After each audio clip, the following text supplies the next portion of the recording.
साथ phone line पर हैं। नमस्कार। नमस्कार। बताइए सर, क्या हाल चाल? बस ठीक है। बोलिए मैडम। बढ़िया। हाँ, हेलो। ये हुआ ना अच्छा दमदार जवाब है। बताइए, किस स्टॉक में खरीदारी कर रखी है, कैसे आपकी हेल्प कर सकते हैं? मैडम मेरे पास यस बैंक है। ओके। तो ये तो है। मेरी मेरी खरीद एवरेज बाय है 50। ओके। हेलो। हाँ। और अभी अभी 20 रुपया दिख रहा है, उसमें क्या होराइजन होराइजन 1 साल का है इसके लिए।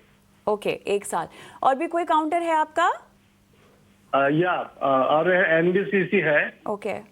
एनबीसीसी मतलब अभी याद नहीं, 200 है एनबीसीसी। एनबीसीसी अभी 124 पे चल रहा है। तो ओके। अभी उसमें क्या 1 साल के लिए आगे क्या हो सकता है उसका? ओके, दोनों ही काउंटर्स में 1 साल का समय आपको देना है। परफेक्ट। बिल्कुल। चलिए, बिल्कुल। लक्ष्मीकांत जी, क्या सलाह होगी? NBCC 124 1 year. एनबीसीसी में मुझे एक पोलैंड फ्लैग का ब्रेकआउट दिख रहा है 130 के ऊपर। और अगर वीकली क्लोजिंग 130 के ऊपर होती है आने वाले समय में, तो यहाँ से हमें 30 पॉइंट और ऐड करने को मिल सकते हैं। जो फिर उसके बाद जो अपकमिंग टारगेट होंगे वो 160 के आसपास आते हुए दिखाई दे रहे हैं। तो मुझे लगता है कि एनबीसीसी काफी अच्छा काउंटर है, इसको होल्ड करना चाहिए। एक स्टॉप लॉस मैं इनको सजेस्ट करूंगा 110 का। 110 के ऊपर जब तक ये ट्रेड रहता है, जब तक हम पोलैंड फ्लैग का ब्रेकआउट का एक्सपेक्टेशन कर सकते हैं। 130 के ऊपर इस पोलैंड फ्लैग का ब्रेकआउट आएगा और वहां से फिर हमें 160 के लेवल्स आने वाले साल में दिखाई दे सकते हैं। भी है इनका लक्ष्मीकांत जी? दूसरा स्टॉक क्या बोल रहे हैं? यस बैंक भी है। जी मैम, यस बैंक के बारे में मैं कोई सलाह नहीं दे पाऊंगा, क्योंकि मैं यस सिक्योरिटी लिमिटेड का एम्प्लॉय हूँ। हाँ, और बिल्कुल। Yes security limited yes bank से जुड़ा हुआ है।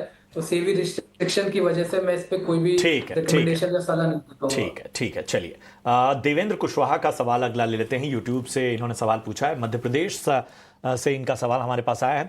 हिंदुस्तान एयरोनॉटिक्स लिमिटेड पर आज जाना चाहते हैं। 200 क्वांटिटी में इन्होंने 5045, एक बार फिर मैं बाइंग प्राइस बता देता हूं, 5045 के भाव पे इन्होंने खरीदारी की है और यहां पर 28,500 के करीब नुकसान झेल रहे हैं। लक्ष्मीकांत जी बताइए, हिंदुस्तान एयरोनॉटिक्स लिमिटेड वैसे तो डिफेंस के शेयरों पर और खासतौर पे सरकारी डिफेंस क्षेत्र की जो कंपनियां रही हैं उस पर तो एक्सपर्ट्स बुलिश ही नजर आए, लेकिन इनकी बाइंग प्राइस काफी ऊपरी स्तरों की है, 5045। क्या राय बनेगी? देखिए, मेरे ख्याल से जब इन्होंने बाइंग किया था उसके बाद से ही सेलिंग प्रेशर देखने को मिल रहा है स्टॉक में। हालांकि निचले लेवल से यहाँ पे रिकवरी देखने को मिली है, पर अगर हम वीकली चार्ट्स पर पिछले 5 से 6 हफ्तों का ट्रेंड देख रहे हैं, तो यहाँ पर बहुत ही नैरो रेंज की कैंडलस्टिक फॉर्मेशन बनती हुई दिखाई दे रही है। हालांकि ओवरऑल जो ट्रेंड है वो बुलिश ही है, क्योंकि वीकली चार्ट्स पे भी एक बुलिश क्रॉसओवर दिखाई दे रहा है 20 और 50 डीएमए का।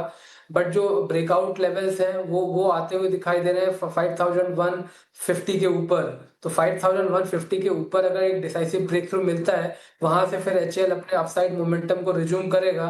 फिर वहां से हमें 5700 तक के लेवल्स हम देख पाएंगे। अभी एक स्टॉप लॉस इनको लेकर चलना चाहिए, जो कि